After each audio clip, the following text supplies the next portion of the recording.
안녕하세요. 골비네커의 3분 딥러닝 텐서플로우마 챕터 8의 대표적인 비지도 학습법 오토 인코더에 대한 스터디를 맡게 된 DTI 랩의 석사과정 이수영입니다.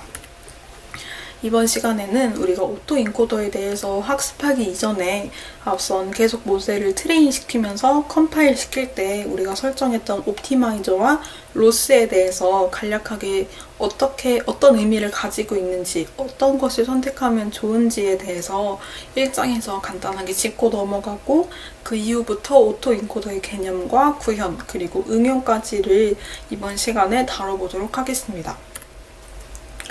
먼저 옵티마이저는 우리가 앞선 챕터들에서 5차 역전파로 노드들의 웨이트와 바이어스를 계속 업데이트하면서 만들어진 모델로 우리가 조금 더 나은 결과를 얻을 수 있다라는 것을 알 수 있었습니다. 하지만 단층 신경망처럼 간단한 모델이라면 그 오차를 계산하고 업데이트하는 데에는 많은 시간이 필요하지 않겠지만 데이터의 양이 늘어나거나 히든 레이어가 늘어날수록 계산이 복잡해지고 시간도 오래 걸린다는 문제점이 있습니다. 그래서 이런 시간을 줄이기 위해서 고안된 방법이 경사하강법이었는데요. 이 경사하강법은 손실함수 그래프에서 여기 그림 1.1의 손실함수 그래프에서 학습의 반복을 통해서 손실의 최저값을 찾는 과정을 의미합니다. 그래서 여기서 경사를 탄다는 것은 해당 손실함수의 미분값을 계산한다라는 것을 의미하고 이 미분값이 최소가 되는 지점으로 다가간다는 것을 의미합니다. 하지만 이 경사하강법에서도 학습을 얼만큼 반복하냐, 그리고 러닝 레이트는 어떻게 설정하냐에 따라서 시간과 비용이 달라진다는 문제점이 발생했고, 또 더불어서 엉뚱한 최저점을 찾을 수 있다는 문제점이 있었는데, 이번은 무슨 말이냐면 여기서는 극소값이 딱 하나밖에 없지만 극소값이 여러 개가 존재할 수도 있고, 혹은 극소값이 올바르지 않은 방향으로 우리가 경사하강법이 진행되고 있다면 전체 나온 결과가 정말 전혀 관련이 없는 결과가 나올 수도 있기 때문에 우리는 이런 경사하강법의 문제를 해결할 수 있는 다양한 옵티마이저 함수들을 고안해냈습니다. 그래서 우리가 모델을 컴파일할 때 설정하는 옵티마이저는 여기 앞에 보시는 경사하강법을 대체할 수 있는 여러 최적화 함수들이라고 생각하시면 좋을 것 같습니다. 여러 가지 옵티마이저들이 있지만 우리가 자주 사용하는 것들은 조금 한정적인데, 이 SGD와 모멘텀, 그리고 아담 옵티마이저 등이 대표적인 함수입니다. 여기서 조금 살펴보면 SGD는 경사하강법을 우리가 그대로 사용하면 연산 횟수가 너무 많아지게 돼서 우리가 그냥 조금씩만 훑어보고 빨리빨리 가보자 라는 것이 이 SGD의 핵심적인 아이디어입니다. 그래서 전체 학습 데이터라 불리는 배치에서 조그만 일부 데이터인 미니 배치만 학습을 시켜서 빠릿빠릿하게 조절해가는 방법이 이 SGD 방법이고, 아담은 이 RMS 프로프와 모멘텀을 합친 알고리즘인데, 결국엔 궁극적으로는 방향과 스텝 사이즈도 모두 적절하게 우리가 조정해 나가면서 쓸 수 있는 옵티마이저를 의미합니다. 일반적으로 우리가 어떤 옵티마이저를 설정을 해야 할지 모르겠다면 이 아담을 추천을 한다고 합니다. 그리고 우리는 옵티마이저 말고도 모델을 컴파일할 때 이 로스 값을 설정을 해야 했습니다. 텐서플로우에서 손실함수는 먼저 이 예측값과 실제값을 비교하는 함수로 오류를 최소화하기 위해서 사용되고 있는데, 이런 로스는 우리의 임의적인 변경을 통해서 조금 더 모델을 개선을 시킬 수가 있기 때문에 내 모델에 적합한 로스 함수가 무엇인지 파악해서 사용하는 것이 중요합니다. 텐서플로우에서 제공하는 로스들은 총 17가지가 있는데 그 중에서도 리그레션과 클래시피케이션에 적합한 손실함수들이 이렇게 나와 있다고 하니까 우리가 어떤 모델인지 잘 생각을 해서 이 모델, 이 범주 안에서 적절하게 변경을 해가면서 사용을 해보시면 좋을 것 같습니다. 가장 많이 사용되고 있는 손실함수들을 몇 가지 정리를 해봤는데요. 먼저 MSE는 예측감 값, 우리가 모두 알다시피 예측감 값과 실제값 사이의 평균 제곱 오차를 정의하는 함수입니다. 그리고 RMSE 값은 위에서 앞서 말씀드렸던 MSE 값에 루트를 씌워서 값의 왜곡을 줄여주는 함수이고, 바이너리 크로스 엔트로피는 실제 레이블과 예측 레이블 사이의 교차 엔트로피 손실을 계산하는 건데, 우리가 최종적으로 분류하고자 하는 레이블 클래스가 바이너리한 2개일 때 사용하면 아주 좋은 로스라고 합니다. 그리고 카테고리컬 크로스 엔트로피는 바이너리 크로스 엔트로피와는 다르게 다중 분류 손실 함수인데, 여기서의 중요한 특징은 출력값이 원활 인코딩된 결과로 나온다는 것이 특징입니다. 그래서 우리가 실제로 정수형 값으로 이야기를 한다면 출력된 실체값이 0, 1이라면 이거를 원활 인코딩 형태로 변환을 해서 001, 010, 100으로 만들어야 한다는 것이 카테고리컬 크로스 엔트로피를 적용할 때에 우리가 기억해야 될 부분이고, 이와 반면에 스파스 카테고리컬 크로스 엔트로피는 이 카테고리컬 크로스 엔트로피와는 똑같지만 출력하는 값이 원활 인코딩이 아닌 정수값이다 라는 것이 특징입니다. 그래서 원활 인코딩을 굳이 하지 않고도 이용할 수 있는 함수다 라는 걸 기억하시면 될 것 같습니다. 여기까지가 옵티마이저와 로스에 대해서 간단하게 짚고 넘어간 부분이었습니다. 그리고 여기 제목이 잘못됐는데 옵티마이저와 코스트 어큐러시 아니고 옵티마이저와 로스입니다. 그 다음으로는 우리가 오토 인코더에 대해서 살펴보겠습니다. 이 오토 인코더는 어떠한 감독 없이도, 다시 말해서 레이블되어 있지 않은 훈련 데이터를 사용해서 입력 데이터의 효율적인 표현인 코드를 학습할 수 있도록 하는 인공신경망을 의미합니다. 여기서 코드는 입력 데이터를 표현할 수 있는 입력보다 낮은 차원의 데이터를 말하기 때문에 우리는 종종 차원 축소 문제에서 이 오토 인코더를 유용하게 사용할 수 있습니다. 쉽게 말해서 코드는 레이턴트 벡터 혹은 피처 아니면 히든 리프레젠테이션과 같은 개념으로 이해하시면 좋을 것 같습니다. 기본적으로 오토 인코더는 그림 2.1처럼 인코더와 디코더로 이루어져 있습니다. 그래서 이 인코더에서는 입력된 입력 데이터를 표현할 수 있는 핵심 데이터, 핵심 특징으로 압축하는 과정이 인코더 부분이고, 이 핵심 특징은 다시 디코더 부분에서 입력 데이터와 동일하게 복원이 됩니다. 그래서 우리는 이 오토 인코더를 학습할 때는 비지도 학습을 따르게 되는데, 이는 데이터의 형태의 분포로 학습을 하는 것을 의미하고, 쉽게 말해서 주어진 입력과 비슷한 군집을 추정해내는 것을 의미합니다. 그래서 학습 과정은 그림 2.2처럼 입력에 대해서 출력으로 나온 데이터를 이용해서 이 mean squared 에러 값을 계산하는 방식입니다. 근데 이 책에서는 오토 인코더의 개념에 대해서 딱 한쪽밖에 설명을 안 해서 이해하기에는 부족한 부분이 많을 것 같아서 추가적인 설명을 덧붙여서 수업을 진행하도록 하겠습니다.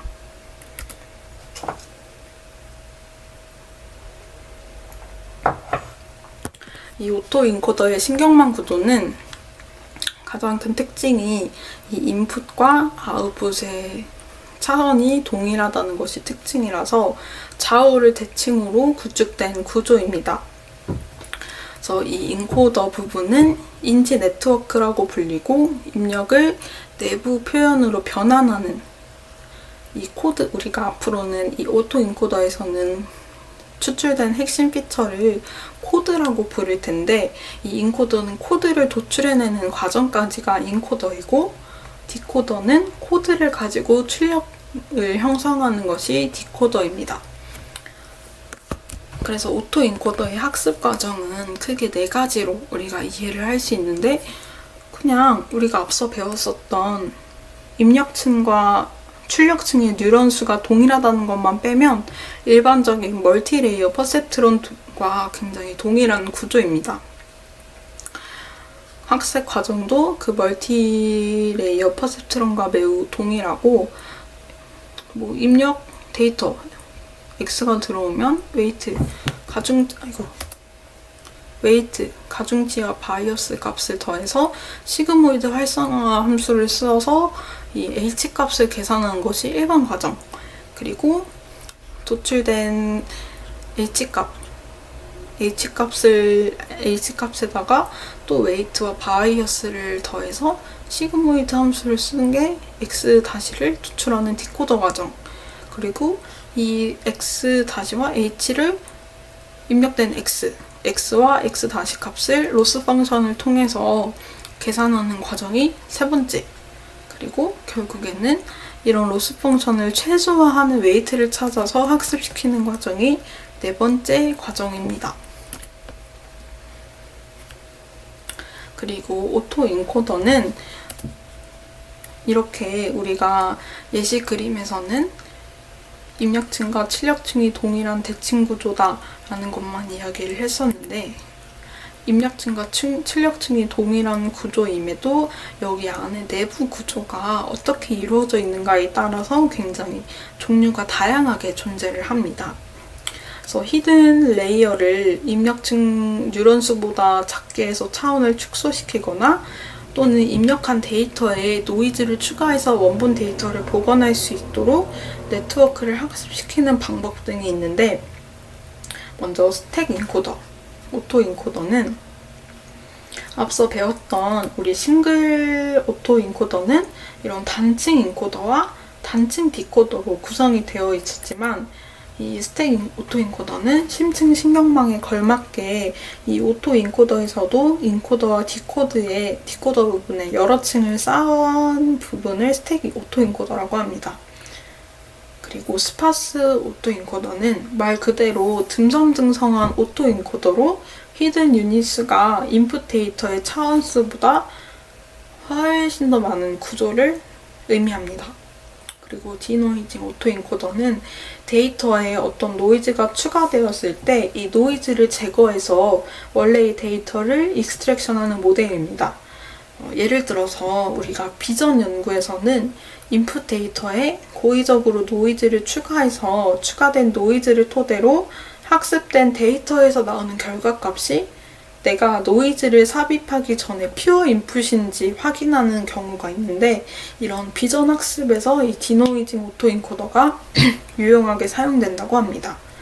그리고 스택 디노이징 오토 인코더는 디노이징을 위해서 개발된 스택 오토 인코더다라고 이해하시면 좋을 것 같습니다.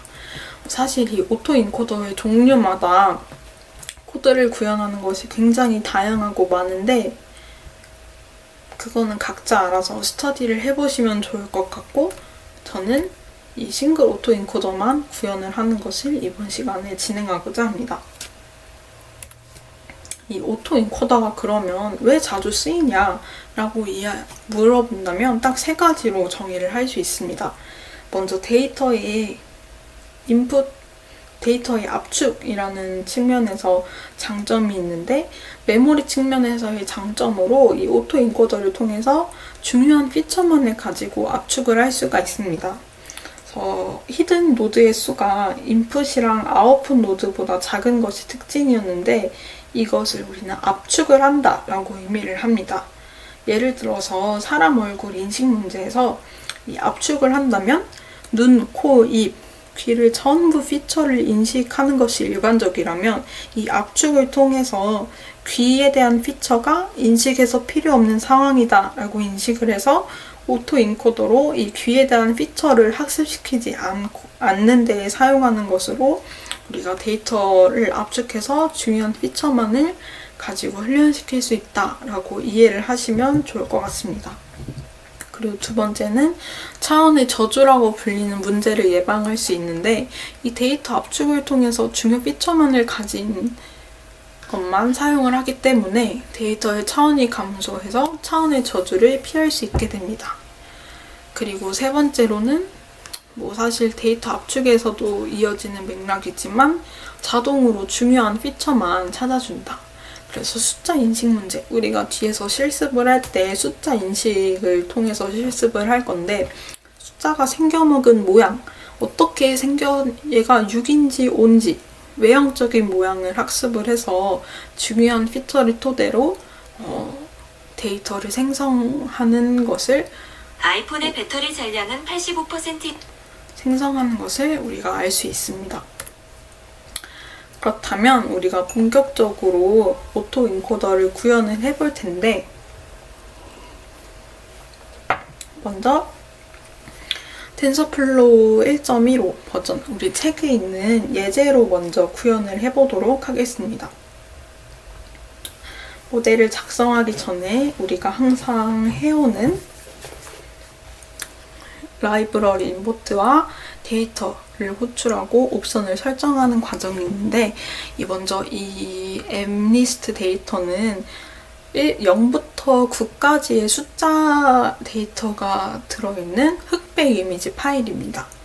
그래서 이 데이터를 임포트 불러오고, 우리가 뒤에서 훈련을 할 때 필요한 매개 변수들, 러닝 레이트와 에포크, 배치 사이즈, 그리고 히든스와 인풋스를 우리가 설정을 해줍니다.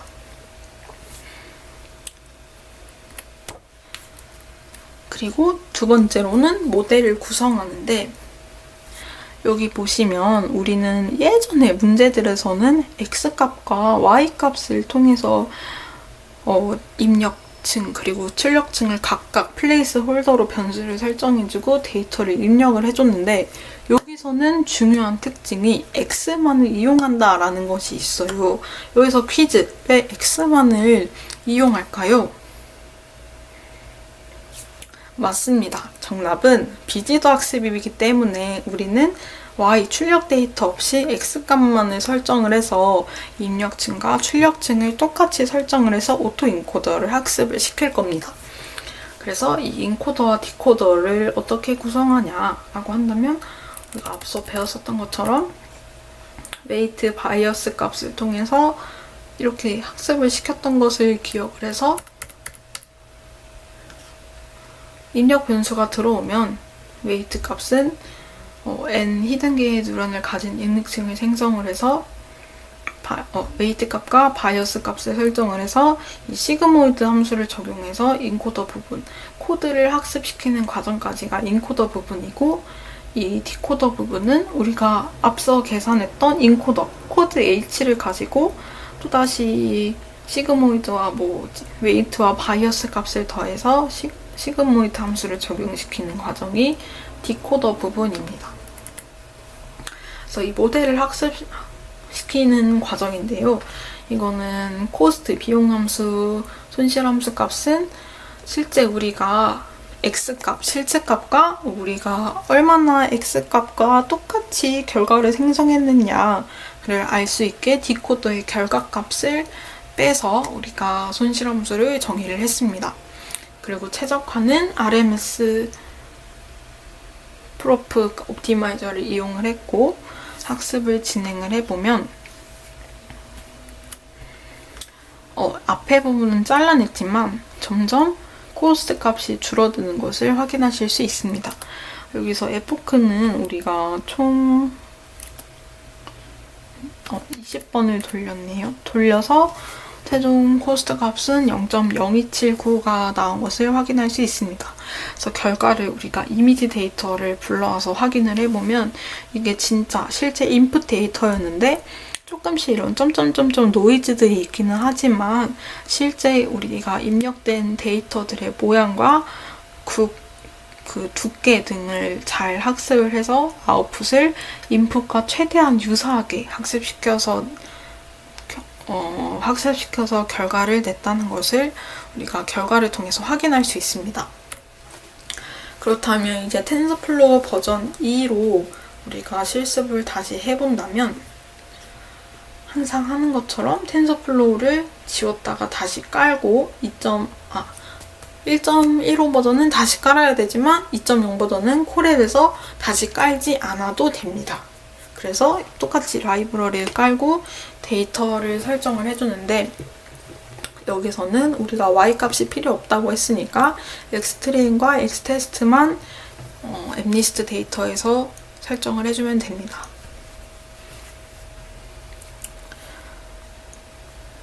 그리고 우리가 x 값을 a를 학습하기에 앞서서 데이터셋을 조금 바꿔줄 필요가 있는데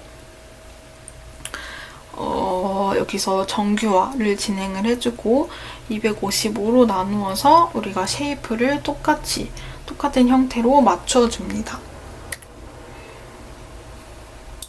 이후에는 압축 크기를 이 정규화 부분에 대해서 다시 이야기를 해주면 우리가 앱리스트 데이터가 이미지 데이터라고 했잖아요. 근데 우리가 처음 배우는 딥러닝 수학의 합성곱 신경망 파트를 다시 상기시켜보면 이미지 데이터는 행과 가로, 세로, 그리고 채널 수로 쉐이프가 저장되어 있다라고 배운 적이 있습니다. 근데 우리는 딱 2차원 데이터만 채널은 무시하고 2차원 데이터만 사용을 할 거기 때문에 2차원 형태로 바꿔주고 데이터 값 역시 똑같이 정규화해주는 과정이다라고 생각하시면 됩니다. 그리고 우리는 다음으로 오토인코더 모델을 만들 건데 우리가 지금까지는 트레인을 할 때 주로 텐서플로우에서 시퀀셜을 사용을 해서 모델을 만들었지만 우리가 이번에 쓸 데이터셋은 시계열 데이터가 아니기 때문에 시퀀셜을 쓰지 않고 하나하나 층을 쌓아가면서 입력 레이어들을 만들어 보겠습니다. A는 앞서 말했다시피 이미지를 압축하고 다시 원복원시키는 형태를 의미한다라고 했는데 이 이미지를 복원시키는 과정에서 손실이 발생하게 됩니다. 그래서 이 손실 값을 최소화할 수 있도록 이 컴파일 부분에서 아담 옵티마이저를 이용을 했고 인풋 레이어는 28×28 형태 그리고 인코더는 인풋 형태는 인코딩 똑같이 맞춰주고 디코더 형태는 우리가 입력층과 입력층과 출력층의 그 데이터가 같아야 하기 때문에 이 마지막 디코더의 출력 부분도 아웃풋이 인코디드 인풋과 동일해야 한다라는 것을 유념해서 코드를 작성을 해주시면 됩니다. 사실 앞에서 말했던 텐서플로우 버전 1.15와 똑같이 층을 쌓아주면 되는 부분이기 때문에 이 부분에 대한 자세한 설명은 넘어가도록 하겠습니다. 그리고 모델을 텐서플로우 2.0 버전에서는 모델 학습을 포몬을 쓰지 않고 컴파일을 통해서 할 수 있는데 옵티마이저는 앞서 배웠던 아담 옵티마이저와 바이너리 크로스 엔트로피를 사용을 해서 모델을 훈련시켰습니다. 모델을 학습시켜보면 최종적으로는 0.013 결과물이 나온 것을 확인할 수 있습니다.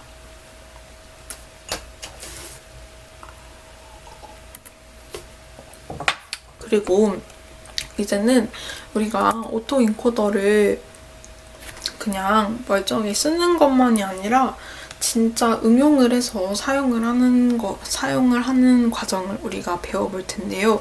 이 부분이 우리가 이따가 배울 퀴즈와도 연관되는 부분이니까 집중해서 들어주시면 좋을 것 같습니다.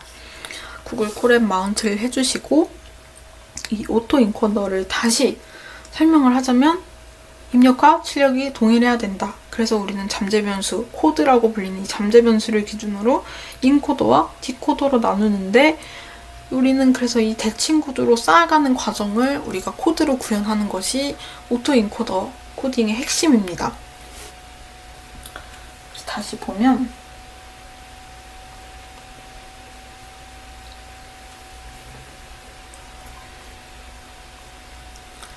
데이터 세트는 텐서플로우가 이 버전인지 아닌지 확인하는 try except 코드인데 이거는 무시하셔도 되고 모듈 설치를 똑같이 해주십니다. 모듈을 불러와서 데이터는 우리가 아까는 Y 데이터가 필요 없다라고 했지만 여기서는 어차피 이거 뒤에서 안 쓰는데 그냥 빈칸으로 두면은 조금 뭐 언더바로 해도 되지만 빈칸으로 두면 좀 너무 허전할 것 같아서 그냥 Y 데이터를 넣어놨습니다. 그래서 훈련 데이터와 테스트 데이터의 튜플상으로 우리가 데이터를 불러왔고 데이터를 로드한 후에는 우리가 X와 트레인과 테스트를 255로 나눠서 픽셀을 정규화해주는 과정을 거칩니다. 그래서 실제 데이터가 잘 불러왔는지 졌는지 프린트를 해보면 이것은 실제 데이터 값은 5입니다. 트레인 시킨 값은 5다. 진짜 5 이미지가 잘 불러졌다.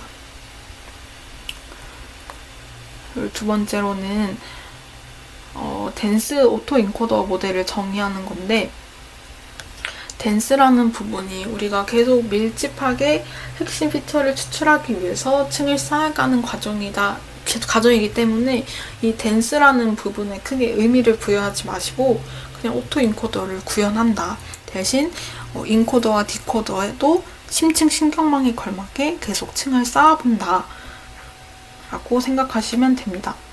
댄스 오토 인코더 모델 부분은 이렇게 다시 층을 리쉐이프해서 어차피 차원수는 입력과 출력이 똑같기 때문에 이렇게 같이 맞춰주고 모델을 정의를 합니다. 우리는 좀 전에 배웠었던 예제에서는 입력 데이터가 시계열 데이터가 아니기 때문에 시퀀셜이 아니라 하나하나 쌓아줬지만 이렇게 시퀀셜을 이용을 해도 됩니다. 네, 제가 아까 이용하지 않았던 이유는 조금 더 모델을 구조를 이해해보자는 생각으로 시퀀셜을 이용하지 않았고 여기서는 기본적인 이해를 한 상태니까 시퀀셜로 구현을 해보겠습니다. 먼저 우리는 이 입력 데이터를 처리를 하기 위해서 이 리쉐이프를 했었는데 플래튼 레이어를 해도 되지만 이 플래튼을 사용하지 않는다면 여기서 플래튼 레이어를 사용하지 않는다면 이 리쉐이프를 통해서 입력과 출력의 형태를 같게 만들어주는 과정이 필요합니다. 입력을 변환하지 않는 채로 플래튼 레이어에 넣어서 여기서 28,000을 입력을 넣으면 뒤에서 또 플래튼 시켜서 28을 해야 하기 때문에 리쉐이프를 했고 여기 그래서 시퀀셜 안에는 플래튼에 대한 함수가 없습니다. 그래서 댄스 층을 쌓은 것을 보시면 이 댄스와 댄스 2번 레이어는 뉴런수가 같아서 대칭을 이루고 각각 인코더와 디코더 역할을 한다는 것을 우리가 이 서머리 모델을 통해서 직관적으로도 보실 수 있습니다. 이제 AE 모델을 학습을 시켜볼 텐데 에포크는 15로 해서 트레인을 시켰습니다. 그래서 데이터가 잘 생성이 됐는가라고 확인을 한번 시각화를 통해서 확인을 해보면 왼쪽이 실제 데이터, 오른쪽이 우리가 생성해낸 데이터가 되겠습니다.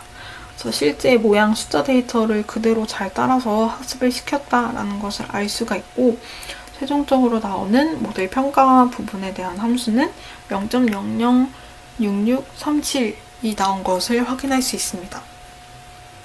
하지만 우리가 여기서 AE 모델을 여기서만 학습을 시키면 조금 더 나은 성능을 높일 수 있지 않을까라는 의문을 가질 수 있습니다. 실제 이 이미지 데이터에서 AE를 적용을 시킬 때에는 앞서 배운 우리가 컨볼루션 레이어를 이용해서 AE를 업데이트 시킬 수가 있는데 그래서 우리는 더 좋은 성과를 내기 위해서 CNN을 활용해서 이 A 신경망을 업데이트를 해봤습니다.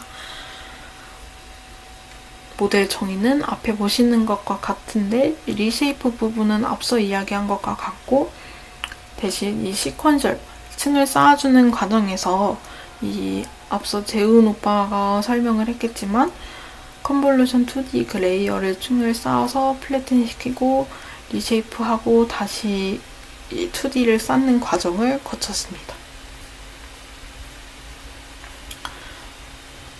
조금 더 꼼꼼하게 살펴보자면 우리는 이 아까도 이야기를 했지만 이 1에 대한 부분은 흑백 이미지이기 때문에 이 채널 수가 1이다 라는 것을 의미를 하고 있고, 우리는 먼저 컨볼루션 레이어 2개를 쌓았습니다.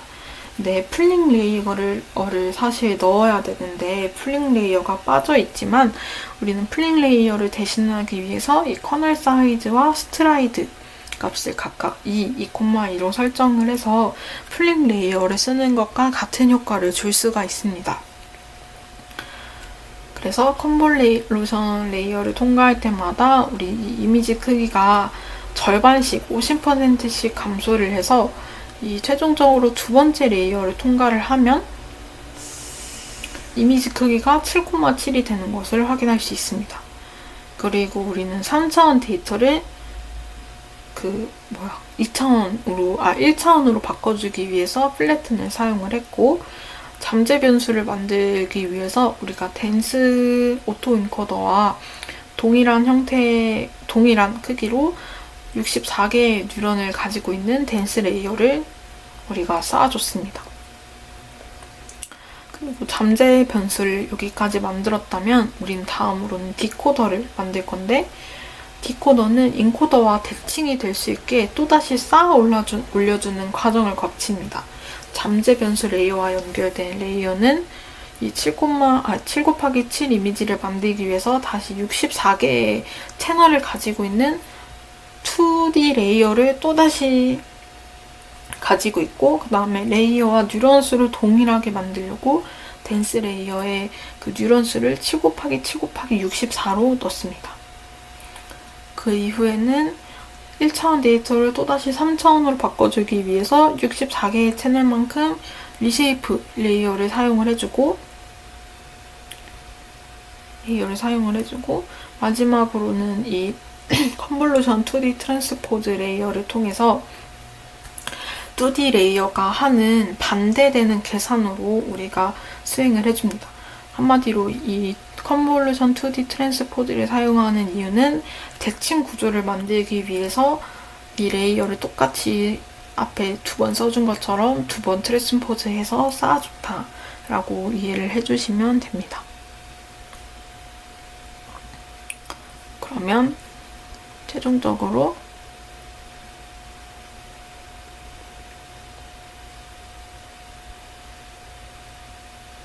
모델을 학습을 시켜보면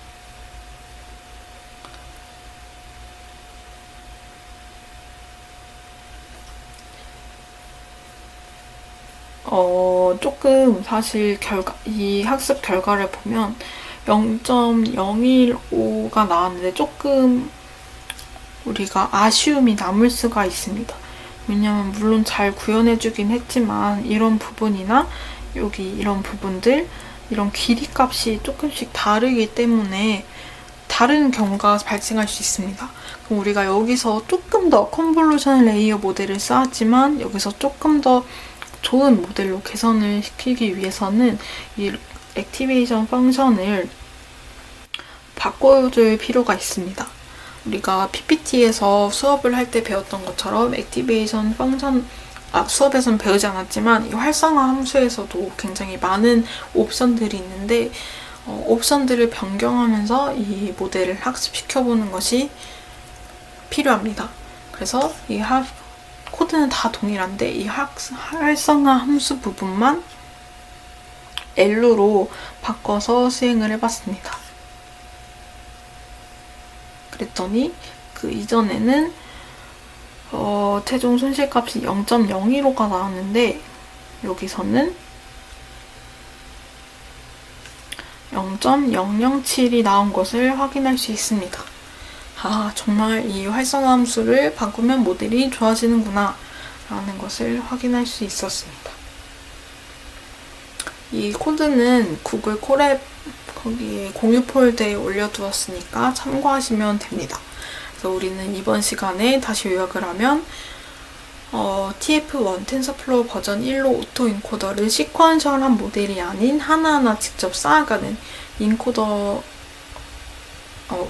텐서플로우 버전 1에서는 하나하나 쌓아가면서 우리가 학습을 시키는 것을 배웠었고, 두 번째 텐서플로우에서는 총 2개의 코드를 확인을 해봤는데, 첫 번째로는 시퀀셜 모델을 사용하지 않고 하나하나 쌓아가면서 우리가 배웠던 거, 학습을 시켰던 거, 그리고 두 번째로는 이 시퀀셜 모델을 사용해서 오토 인코더를 만들고, 오토 인코더를 컨볼루션 레이어를 더해서 이 멀티 레이어들을 가질 수 있게 업데이트 시켰다는 거, 그리고 최종적으로는 활성화 함수도 변경해가면서 학습을 했다는 거를 이번 실습 시간에서 배울 수 있었고, 그 다음으로는 우리가 퀴즈를 한번 준비를 해봤는데요.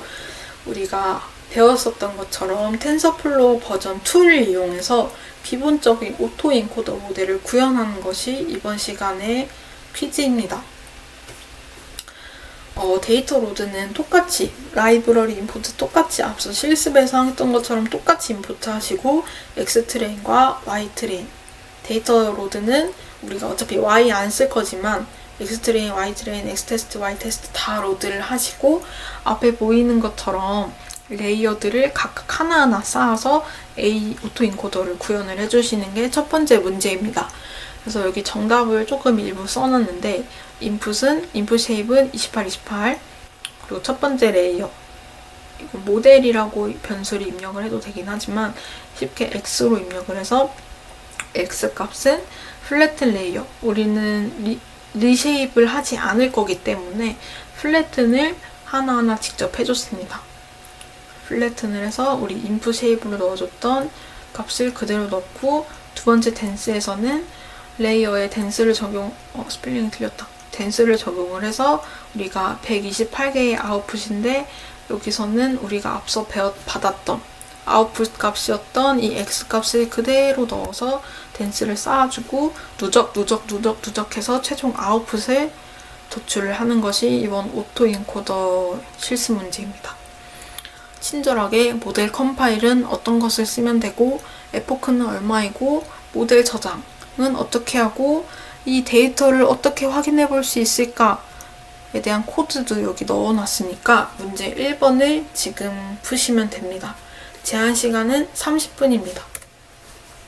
사실 이거는 할 수 있을지 없을지는 모르겠지만 해보면 좋을 것 같은 문제입니다.